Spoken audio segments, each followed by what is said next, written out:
इसका रूल क्या कहता है आपका, a few nouns mean one thing when singular but have two different meanings then when plural. Okay, तो इसका सिंपल सा मतलब है, एक नाउन है, ओके, उसकी दो फॉर्म्स है आपकी, एक सिंगुलर और आपका एक प्लूरल। सिंपल सी बात है, काउंटेबल नाउन है और उसका एक सिंगुलर फॉर्म होता है, उसका एक प्लूरल फॉर्म होता है, ठीक है।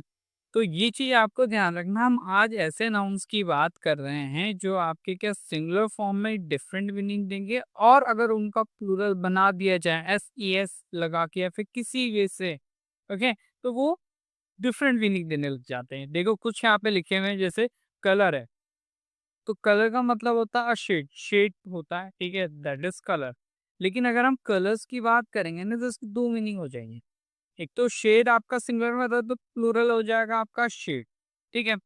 दूसरा कलर्स का आपका प्लूरल का मतलब हो जाएगा अ मिलिट्री फ्लैग और वीकेंड से आपका एम्बलम। ओके, तो ये चीज आपको ध्यान रखना। तो ये मैं बता रहा हूँ, देखो सिंगुलर नाउन सिंगुलर में जो मीनिंग है उसका प्लूरल में मीनिंग तो होगा ही होगा, लेकिन प्लूरल में एक और मीनिंग होगा, सिंगुलर में नहीं होगा वो। बस ये आपको ध्यान रखना है। जैसे कस्टम है, ठीक है, कस्टम एक वर्ड है, इसका मतलब होता है हैबिट, ठीक है, कस्टम का मतलब हैबिट हो गया, कस्टम्स का मतलब हो गया आपका हैबिट्स, क्लियर है।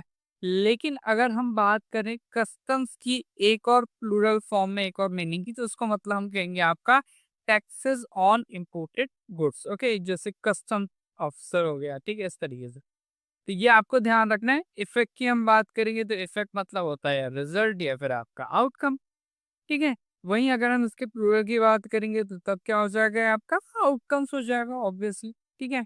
लेकिन इफेक्ट्स का एक और मीनिंग हो जाएगा आपका इफेक्ट्स प्लूरल में, ठीक है, क्या हो जाएगा आपका बिलोंगिंग्स और वीकेंड से आपका प्रॉपर्टी। तो ये चीजें आपको ध्यान रखनी है। तो इसी से रिलेटेड हम क्या करेंगे, एक आपका सेंटेंस है, ठीक है, मतलब उसमें मैंने बता रखा है पूरा पार्ट्स स्पीच की मदद से, वो हम उसको क्या करते हैं डिस्कस कर लेते हैं। जैसे पहला आपका सेंटेंस है, we cleared custom at the airport. तो यहाँ पे आपको देखने को मिलेगा, देखो यहाँ पे कस्टम लिखा हुआ है, तो इसका मतलब ये थोड़ी होगा कि हमने क्या करा, एक हैबिट को क्लियर करा, किसमें, हाँ, हवाई अड्डे पे, फिर गलत हो जाएगा, सिंपल सी बात है, ठीक है। तो यहाँ पे आपका कस्टम का मतलब ये नहीं होगा हैबिट या फिर आपका हैबिट्स। यहाँ पे जो हमें मीनिंग चाहिए कस्टम का, वो चाहिए आपका taxes on imported goods. Okay, तो यहाँ पे आपका कस्टम नहीं होगा, कस्टम से हो जाएगा। वी आपका सब्जेक्ट प्रोनाउन है, केयर्ड आपका मेन वर्ब है, केयर्ड व्हाट रिप्लाई मिला कस्टम, तो कस्टम्स नाउन है और एक क्लियर्ड वर्ब का ऑब्जेक्ट हो गया। कहाँ हमने कस्टम्स क्लियर करे, तो रिप्लाई मिला एट द एयरपोर्ट, तो ये आपका वेयर का रिप्लाई है। तो ये एट द एयरपोर्ट जो है ना, ये आपका एडवर्ब फ्रेज है। ओके, इसमें एट प्रपोजिशन हो गया, तो एयरपोर्ट नाउन फ्रेज जो है वो आपका एट प्रपोजिशन का ऑब्जेक्ट हो गया। क्लियर है। तो आई होप ये चीज आपको ध्यान होगी। अब इसी चीज से रिलेटेड आपके क्या है, कुछ और इम्पोर्टेंट आपके वर्ड्स हैं, इनको मैं यहाँ पे तो नहीं बताऊंगा, ठीक है, इनका मैंने मीनिंग लिखा हुआ है, तो आप लोग खुद ही इन चीजों को समझ सकते हैं, ठीक है। तो मैं फिर से कह रहा हूँ, अगर आपको ये पीडीएफ नोट्स वगैरह चाहिए, ठीक है, ग्रामर के 90+ कॉन्सेप्ट्स की आपकी एक पूरा ई बुक है, तो आप पिंड लिंक को चेक कर सकते हैं और वहाँ पे आपका लिंक होगा, उसके थ्रू आप क्या कर सकते हैं, इनको परचेज कर सकते हैं। क्लियर है। चलो आगे बढ़ते हैं, एक और रूल हम डिस्कस कर लेते हैं। दूसरा रूल क्या कहता है आपका, कुछ आपके नाउन्स हैं वो क्या करते हैं, आपका मीनिंग चेंज कर देते हैं जब वो सिंगुलर में यूज होते हैं और आपके प्लूरल में यूज होते हैं। मतलब सिंगुलर में दूसरी मीनिंग होगी, प्लूरल में दूसरी मीनिंग होगी। इससे पहले हमने क्या देखा, एक नाउन है, सिंगुलर में उसका एक मीनिंग है, प्लूरल में भी उसका वही मीनिंग होगा, लेकिन वो आपको प्लूरल सेंस देगा, लेकिन प्लूरल में उसका एक और मीनिंग है। यहाँ पे ऐसा नहीं है, यहाँ पे सिंगुलर में अलग मीनिंग होगा, प्लूरल उसका कर देंगे तो अलग। जैसे एयर है, एयर मतलब एटमोसफेयर, लेकिन अगर इसे हम प्लूरल में एयर्स लिख देंगे तो इसका मतलब होगा आपको अफेक्टेड मैनर। एक कॉमन आपने सुना होगा बहुत बार, आयरन। आयरन क्या है भाई, लोहा, स्ट्रॉन्ग मेटल, ठीक है, सिंगुलर में। लेकिन अगर आप आयरन्स बोल देंगे ना, तो उसका मतलब हो जाएगा आपका chains used to tie prisoners. Okay, बेड़ियां जिसको हम कहेंगे आपका फेटर्स, ठीक है। एग्जाम्पल देख लेते हैं, क्या लिखा हुआ आपका, the shop sells quality good at low prices. अब गुड मतलब अच्छा होता है, लेकिन अगर हम इसमें एस लगा दी, गुड बना देंगे, तो इसका मतलब हो जाएगा आपका प्रोडक्ट्स और we can say items for sale. तो यहाँ पे जो शॉप है ना, वो आपका अच्छा ही नहीं बेच रहा होगा, वो प्रोडक्ट बेच रहा होगा जो सेल के लिए रखे होंगे, तो उनको हम कहते हैं आपका गुड कहते हैं, गुड नहीं कहते। तो ये आपको ध्यान रखना, तो करेक्ट क्या हो जाएगा, the shop sells quality goods at low prices. The shop आपका नाउन फ्रेज है, द आर्टिकल हो गया जो शॉप नाउन को डिटरमाइन कर रहा है। सेल्स आपका मेन वर्ब हो गया, सेल्स वर्ड रिप्लाई मिला क्वालिटी गुड्स। ओके, तो ये जो क्वालिटी गुड्स नाउन फ्रेज है, ये सेल्स वर्ब का ऑब्जेक्ट हो गया। क्लियर है। एट लो प्राइसेस ना एट प्रपोजिशन हो गया आपका, और लो प्राइसेस आपका नाउन फ्रेज है जो एट प्रपोजिशन का ऑब्जेक्ट है। प्राइसेस में आपका प्राइसेस नाउन है, सॉरी लो प्राइसेस में प्राइसेस नाउन है, लो एडजेक्टिव है जो क्या कर रहा है, प्राइसेस नाउन को मॉडिफाई कर रहा है, क्वालिफाई कर रहा है। तो ये चीज आपको ध्यान रखना है। इसमें इतनी ही इंपॉर्टेंट जो आपके वर्ड्स हैं इसी में ये लिखे हुए हैं। पिछले वाले में तो मैंने एडिशनल स्लाइड जोड़ के कुछ और इंपॉर्टेंट वर्ड्स थे वो जोड़ दिए थे, बट इसमें इतने ही।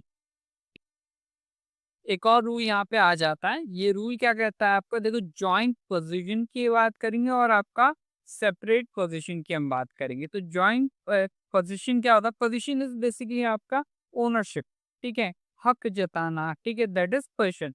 ओके, तो जब हम जॉइंट पोजीशन की बात करेंगे, तो जब दो नाउन जो क्लोजली कनेक्टेड हो एक एक दूसरे से, और जॉइंट ओनरशिप मतलब एक ही चीज में ही ओनरशिप बता रहे होंगे, तो वहां पे जो अपस्ट्रॉफी एस होता है ना, वो आपका सेकंड वाले नाउन के साथ लगते हैं।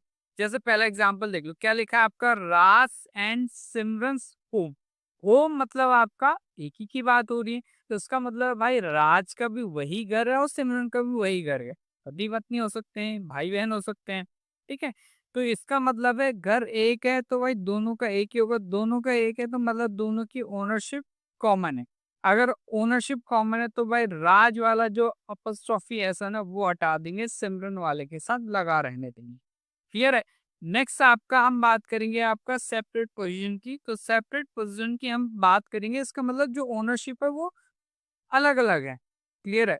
तो अब यहाँ पे देखो दूसरा सेंटेंस देख लो, क्या लिखा है आपका, Raj and Simran Holmes. Holmes लिखा है, इसका मतलब भाई दो की बात हो रही, ठीक है। अगर हम यहाँ पे दो की, क्या पता दोनों के दो भी घर हो सकते हैं, समझ रहे हो, ठीक है, ये भी हो सकता है। लेकिन अगर ये अभी पूरा नहीं है, अगर मैं इसको कहूंगा आपका, Raj and Simran homes are in the same colony, okay, तो इसका मतलब क्या हो जाएगा, वहां पे से सेंस बन गया हमारा कि भाई डिफरेंट डिफरेंट घरों की बात हो रही है। कि एक ही कॉलोनी में तो भाई एक ही कॉलोनी में भाई दो, अगर दोनों का घर होगा तो वो अलग अलग तो नहीं रहेंगे, ठीक है। तो इसका मतलब दोनों के अलग अलग घरों की बात हो रही है एक ही कॉलोनी में। तो यहाँ पे राज के साथ अलग आपका अपॉस्ट्रोफी एस लगेगा, और सिमरन के साथ आपका अलग आपका अपॉस्ट्रोफी एस लगेगा। तो ये चीज आपको ध्यान रखना है, जब सेपरेट हो तो दोनों के साथ आपको अपॉस्ट्रोफी एस यूज करना है। और अगर आपका क्या हो, पर्सन कॉमन हो, ओनरशिप कॉमन हो, तो आपको सिर्फ सेकंड वाले नाउन के साथ क्या करना, अपॉस्ट्रोफी एस का यूज करना। ये था आपका एक और रूल। एक और यहाँ पे लास्ट रूल है आपका, ये इंपॉर्टेंट भी है, एग्जामिनेशन में से काफी बार आपका सवाल बन जाता है। ये रूल क्या कहता है आपका, ये रूल ये कहता है कि कुछ आपके नाउन क्या होते हैं आपके कॉमन जेंडर के, जैसे आपका टीचर स्टूडेंट, एक लड़की है तो उसको भी हम स्टूडेंट कहेंगे, लड़का है तो उसको भी स्टूडेंट कहेंगे। टीचर आपका क्या है, मेल है तो उसे टीचर कहेंगे, अगर फीमेल है तो भी टीचर कहेंगे। तो ये आपको ध्यान रखना है, इनको हम ड्यूअल जेंडर नाउन्स कहते हैं। तो जब ये नाउन क्या होते हैं आपके सिंगुलर होते हैं, तो इनके अकॉर्डिंग सिंगुलर वर्ब आएगी, साथ में ही इनके लिए जो आपका प्रोनाउन यूज होगा या फिर positive adjective positive determinant use होगा, पॉजिटिव प्रोनाउन यूज होगा। नॉर्मल अगर प्रोनाउन होगा तो भी क्या होगा, हमें मेस्कुलाइन जेंडर को ही प्रेफर करना है, ठीक है। मॉडर्न इंग्लिश में फिर से बता देता हूँ, मॉडर्न इंग्लिश में हम देयर यूज करते हैं, बट फॉर्मल इंग्लिश में अपने को हिज ही यूज करना, ठीक है। British according to British English, common English में आपको हिज ही यूज करना है, ठीक है।